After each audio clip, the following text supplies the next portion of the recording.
Kita masuk ke contoh metode kata-kata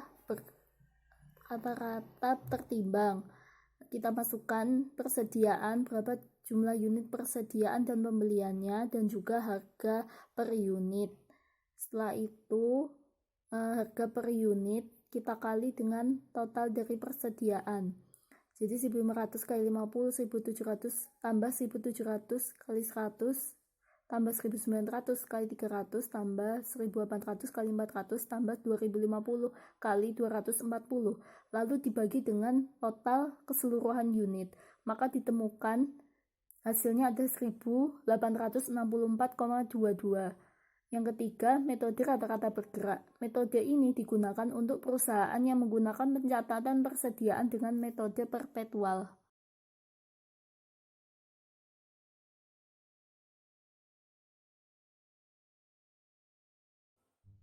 Selanjutnya contoh dari metode kata-kata bergerak. Itu jadi misal diketahui saldo awalnya itu unitnya ada 300, harga per unitnya 10.000, maka di total 300 kali 10.000 3 juta, dan ada pembelian sebanyak 200 unit dengan harga per unit 15.000, maka jumlah totalnya 3 juta.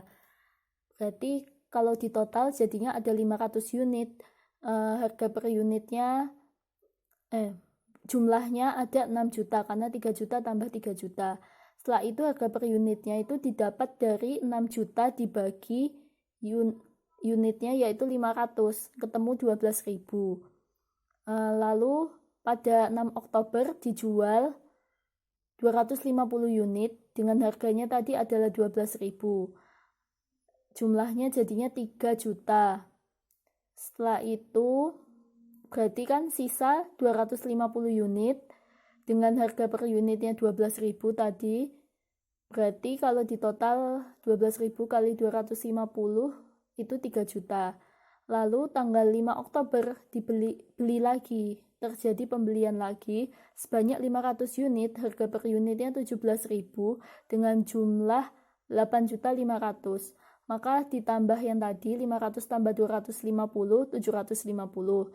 3 juta tambah 8.500.000, 11.500.000. Lalu 11.500.000 dibagi dengan 750, maka ketemu 15,33. Dan begitu pula selanjutnya. Seterusnya seperti itu.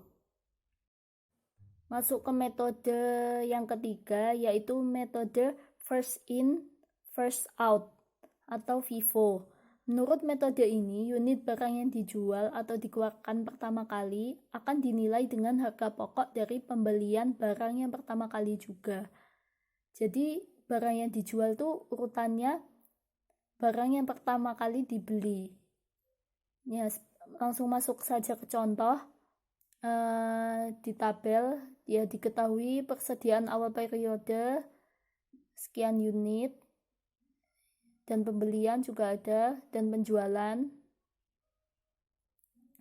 Selanjutnya akan dijelaskan di tabel selanjutnya. Ya, masuk ke jawaban dari contoh tadi. Jadi kan tadi 1 Oktober persediaan awalnya 50 unit dengan harga per unit 1.500. Lalu pada tanggal 2 Oktober terjadi pembelian sebanyak 100 unit dengan harga per unit 1.750. Maka totalnya kan 175.000. Lalu kita tulis di saldo. Nah, pada tanggal 7 Oktobernya terjadi penjualan sebanyak 2 kali, yaitu yang pertama 50 unit dan yang kedua 30 unit. Karena ini menggunakan metode first in first out, yang mana pertama kali dibeli itu yang pertama kali dijual. Maka kita ambil yang unit yang harganya 1.500 dulu, karena itu yang pertama dibeli. Itu sebanyak 50 unit dengan harga per unit 1.500. Lalu 30 penjualan yang 30 kita ambil dari pembelian pada tanggal 2 Oktober, yaitu yang 1.750. Itu setelah itu di total sisanya itu 70, itu didapat dari 100 tambah 50 dikurangi 50 dikurangi 30, jadinya ketemu 70. Nah 1750 harga per unitnya itu, karena tadi kan yang sisa yang 1750 harga per unitnya yang tanggal 2 Oktober, maka ditulis itu. Nah setelah itu ternyata tanggal 9 Oktober terjadi pembelian lagi sebanyak 300 unit dengan harga per unitnya 1.900. Lalu kita tulis di bawah yang sisa 70 tadi. Nah setelah itu totalnya, setelah itu terjadi pembelian lagi di tanggal 12 Oktober itu sebanyak 70 yang pertama, yang kedua 130. Ya karena tadi ini metode first in first out, maka yang 70 kita ambil yang 1750 dulu.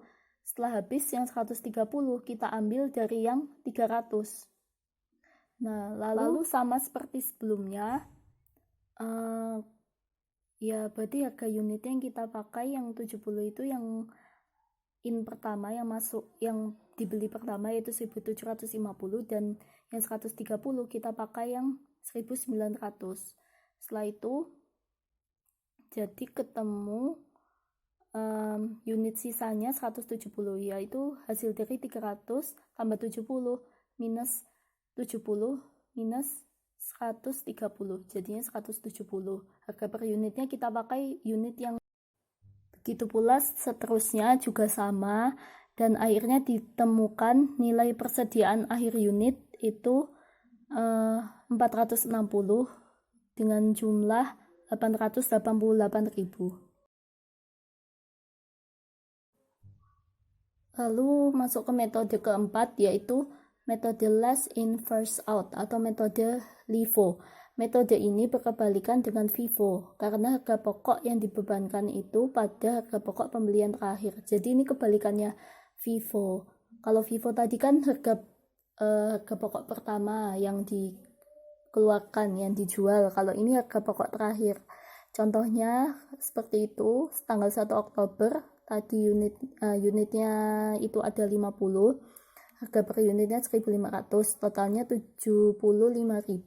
Lalu pada tanggal 2 Oktober itu terjadi pembelian sebanyak 100. Harga per unitnya berarti 1.750. Lalu totalnya 175.000. Nah, terus terjadi penjualan. Nah, di situ diketahui yang dijual 80 unit. Berarti kita kurangi yang pertama itu yang dari 50 unit. Setelah itu baru, jadi kan diketahui yang dijual 80 unit dengan harga per unit 1.750. Kenapa? Karena yang ini kan yang terakhir masuk itu yang dijual. Berarti kita ambilnya yang 1.750 bukan yang 1.500. Nah, itu 80 unit. Maka sisanya tadi 50 unitnya tadi masih sisa, yang harganya 1.500 per unit itu masih sisa, dan 20 unit itu hasil dari 100 dikurangi 80, jadinya tinggal 20 unit. Harga per unitnya 1.750. Begitu pula seterusnya juga sama. Jadi bedanya, yang membedakan dengan FIFO itu hanya waktu dijual itu yang terakhir kali dibeli itu yang pertama kali dijual, seperti itu.